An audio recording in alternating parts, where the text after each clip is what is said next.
예, 스티브 잡스의 전략은 바로 게임이었습니다. 그러니까 이 예. 게임을 통해서 뭔가 즐기고 놀 수 있게 컴퓨터를 친근하게 느낄 수 있게 한 거네요. 바로 그렇습니다.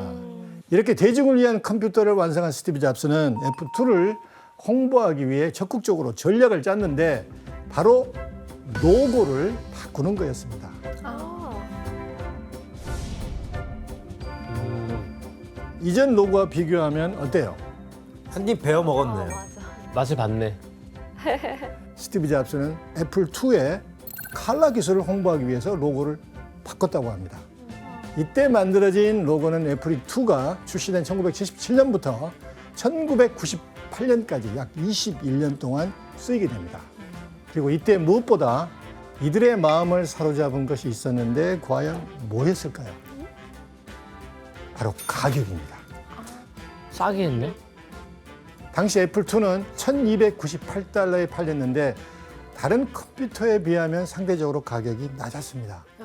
이렇게 잡스가 세운 여러 전략과 가성비까지 더해져서 애플2에 대한 반응은 그야말로 폭발적이었습니다. 그렇다면 애플2의 성공으로 약 창업 5년 만에 스티브 잡스가 벌어들인 돈은 어느 정도였을까요? 많이 벌었을 것 같은데. 당시 자산 평가액은 2억 5,600달러. 2억 5,600달러. 지금으로 환산하면 무려 2조 850억 원에 달하는 엄청난 돈이었습니다. 너무 좋겠다. 성공을 빨리 했네. 이로써 잡스는 20대 엄청난 와, 말도 안 돼. 거부가 된 것입니다. 와, 20대 2조 원 이상을. 영앤 리치네. 게다가 1980년 12월 12일 처음으로 회사를 주식시장에 상장하게 되는데 상장 당일에 22달러 시작했지만 장이 마감할 때는 29달러까지 뛰게 됩니다. 이후 애플은 총 5차례에 걸쳐 액면 분할을 하게 되는데 당시 상장 초기의 한 주를 따져보면 현재 224주의 가치로 약 5,500만 원에 달합니다. 와, 한 주예요? 네. 와, 한 주만 갖고 있었어. 말도 안 돼. 와, 연봉이. 한 주가 5,500만 원이라고?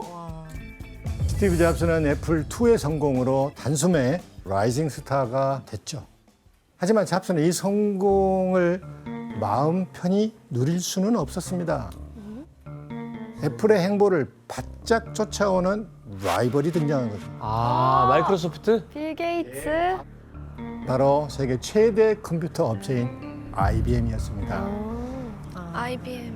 당시 애플2의 성공으로 개인용 컴퓨터 시장이 커지자 IBM은 1981년 IBM PC를 출시해서 본격적으로 개인용 컴퓨터 시장에 뛰어들었습니다. 당시 애플2나 다른 컴퓨터의 경우 독자적인 시스템을 내세워 타사의 소프트웨어나 하드웨어와 호환이 되지 않았죠. 하지만 IBM PC는 타사에서 제작한 소프트웨어와 하드웨어뿐만 아니라 주변 기기까지도 호환될 수 있도록 개발해 업계에 파장을 줍니다. 그 덕분에 출시 2년 만인 1983년 75만 대 이상의 컴퓨터를 판매하는 기록을 세우게 됩니다. An estimated $14 billion in sales of small business and home computers this year. IBM wants to take a bite out of the Apple computer home market. 이런 IBM의 성공을 본 스티브 잡스의 심경이 어땠을까요? 질투 나겠죠. 그렇죠. 당시 그의 심경을 추측해 볼 수 있는 사진이 한 장 있습니다. 함께 보겠습니다. 저거 설마. 손가락이. 아 진짜? 아, 전 이거 가리키는 건 줄 알았어요. 나도 설마 몰랐어. 사실 잡스는 IBM의 등장을 처음에 대수롭지 않게 생각했습니다. 심지어 환영한다는 광고까지 냈습니다. 와. 애플2에 강한 자신감이 있었죠. 하지만 이제 IBM에 밀려 개인용 컴퓨터 시장의 2인자로 전락하는 신세가 되고 만 것입니다. 그럼. 그런데 이 시기 회사 밖으로는 IBM의 성장으로 주춤하게 된 스티브 잡스가 회사 내에서도 치명적인 위기를 맞게 됩니다. 괴짜스럽고 독단적인 성격 때문에 회사에서 입지가 점점 좁아지게 된 거예요. 당시 잡스는 마음에 들지 않은 팀원이 있으면 바보, 멍청이 왜요? 이라고 모욕하는 일이 다반사였습니다. 게다가 지독한 워커홀릭이어서 새벽까지 야근을 하거나 일요일 오전 7시에 팀 회의를 소집하는 일도 빈번했습니다.